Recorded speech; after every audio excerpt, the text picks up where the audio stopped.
conversation. And when I say we so desperately want to be done with the conversation, let me not be oblique here. I mean we, meaning white folk, my people in the most narrow sense of the term, really want to be done with this. And not for the same reason people of color want to be done with it. Like folks of color would like to stop having the conversation about racism too, so we could get actually busy dismantling and eradicating it. White folks, by and large, want to end the conversation so we just don't talk about it anymore. It's not because we got a whole bevy of plans up in the closet we're ready to pull down and implement to change this thing. It's that we want the conversation to cease.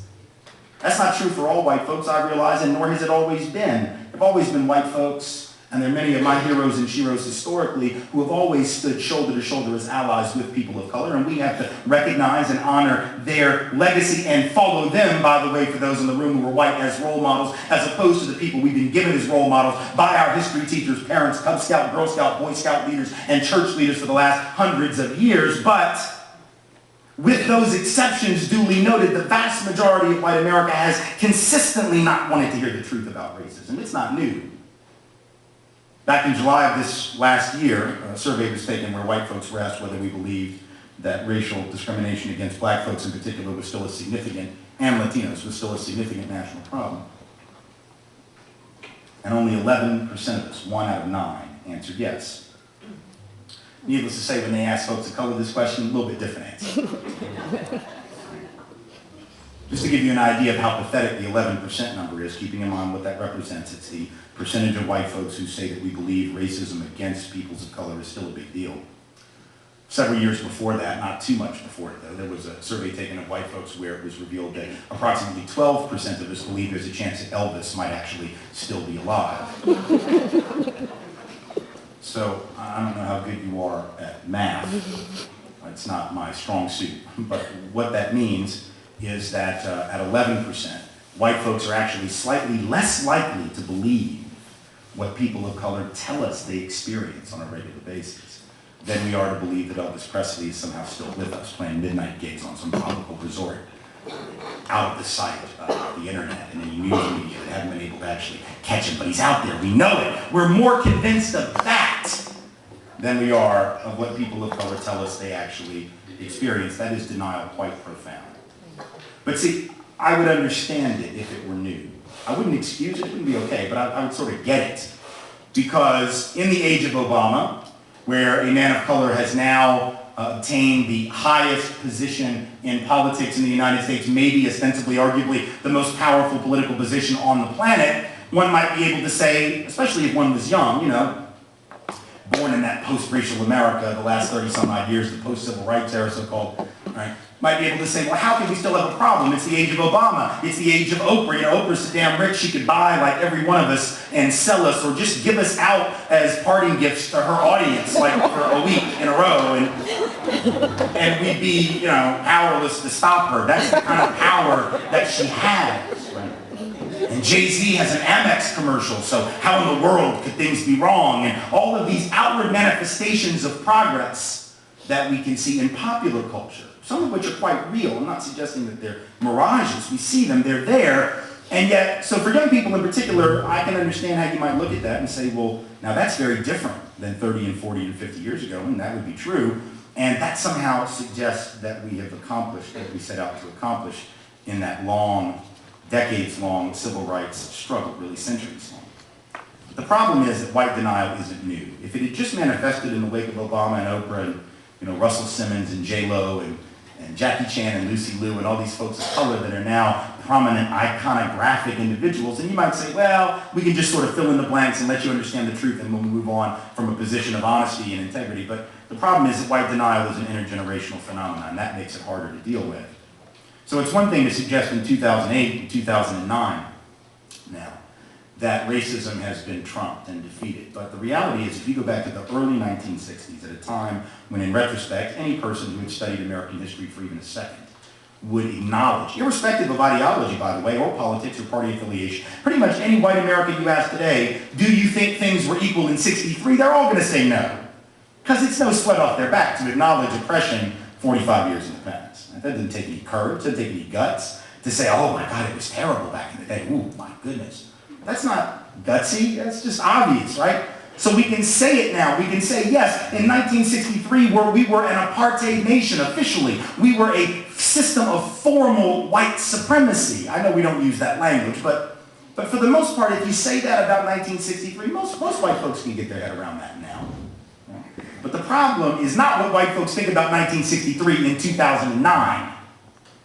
The problem is what otherwise perfectly rational white folks thought in 1963, when the past was not the past, but the all too frightening present. Because you see, otherwise rational people in 2009 can say about 1963 how bad it was, but their counterparts, also by and large rational people in 1963, apparently had a hard time catching it. And so when the Gallup poll went out and asked white folks that year, do you believe that blacks are given equal opportunity in your community in housing, employment, education? 2 out of 3 white folks then said yes. Right? Oh, they probably would have said, oh, the 30s were rough. Yeah, they would have gone there. You know? Oh, the 1890s, that's a bad time to be black. But thank God it's 1963, you know? That means is that when the March on Washington happened, by the admission of white folks answering this survey, I'm not trying to tell stories out of school. I'm not trying to give away the club secrets, man. I'm just reading the polls. I'm not trying to be mean to my people. I'm just saying this is what we said. This is what we acknowledged. That on the night of the news about the March on Washington, basically 2 out of 3 white folks are watching the television, watching the I Have a Dream speech and wondering to themselves, dream? What the hell? Why are y'all dreaming? It's all good. Well, why are you marching? I don't get it. It says something, does it not? And in 1962, the year before, Gallup asked white folks, do you think black children are given equal educational opportunity in your community? 62, y'all. 8 years after Brown, but before any school system in America had really begun to implement the strictures of Brown, as we well know. And 87% of white folks said, yes, black children are given equal educational opportunity. In 60, that's almost 9 out of 10 white folks. Now, these are otherwise rational people who remember to get their kids off to school in the morning, feed the dog, change the cat pan, right? Remember to feed their kids. Like, they pay their bills, right? They can put one foot in front of the other. These are otherwise rational, capable, functioning people, but they are missing the fundamental truth that their fellow men and women in the country were living. How is that possible? Is it because they're mean, horrible, nasty, brutish, evil, venal people? No. Although some, I'm sure, were. It is because to be white in America is never, at any point, to have to have known what people of color experience. It is to have the luxury, the privilege, the benefit of obliviousness. I do not have to know black or brown truth, because if I do not know it, what will happen to me? A whole lot of nothing will happen to me. It's not going to be on the test. I can get into college, grad school, law school, med school, and not know nothing about nobody who isn't white. But now if I'm a person of color and I don't know white truth, if I don't know what white people think is important, all hell breaks loose, because that is going to be on the test.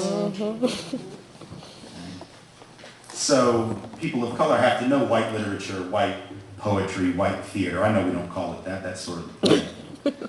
Right? When your stuff is the stuff that's considered the norm against which everybody else's stuff is compared and usually found to be lacking, you don't have to give it a racial designation. You don't have to call it white literature. You can just call it literature. You don't have to call it white poetry. It's just poetry. White theater, it's just theater. This, for anyone who's at all confused about this, and we're going to be here, but I'll say it anyway, is why we don't have White History Month, because we have several. They go by the tricky names of June, July, August, September. Pretty much any month that hasn't been designated as someone else's, that'd be ours. Because you get to take that norm for granted, and the problem is that it means you don't see other people's reality. And so even if you're a very good person, a very caring, decent, compassionate person, which, by the way, I think most people of whatever race and ethnicity happen to be, I could be wrong, but I'm a parent and I have a vested interest in believing that. So if you have some evidence to the contrary, keep it to yourself. I don't want to know. I think that most people are decent, caring, compassionate human beings who are capable of quite a bit of good, and yet they're also capable of missing the things they don't have to think about. This isn't just true with race, it's true with gender. If you want to know if sexism is operating, who are you going to ask? Men? Are you kidding? Why would you do that? I mean, if some of us happen to know the deal, it's only because we listened to women and chose to believe them as opposed to thinking they were over-emotional or overwrought or somehow chemically imbalanced. If you want to know if heterosexism and straight supremacy are operating, who are you going to ask? Straight folk? Why? Why would you do that? If you want to know if ableism, discrimination, barriers, and obstacles to the disabled are operating, who are you going to ask? Able-bodied people? Now that'd be stupid as hell, because I don't even know how I got in here today, y'all. I think there were some steps involved. I'm confident, but I didn't pay attention. Why didn't I? Because I didn't have to, because I'm able-bodied, or as we should say, temporarily so, because if we live long enough, we'll all probably have some form of disability. But as a temporarily able-bodied person, I'm able to waltz up in here, not worry about how I'm going to get in, how I'm going to get out. If there's a fire, how do I get out? How do I negotiate the space? How do I navigate the arena? I assume there's some ramps or something around here somewhere that the law says you're supposed to have it. But, you know, we're not going to get into that. I can't imagine All Saints would break, you know, the law. But I'm just... It's an interesting history behind that whole thing. This is in case any IRS folks are wondering. But I didn't even plan to say that.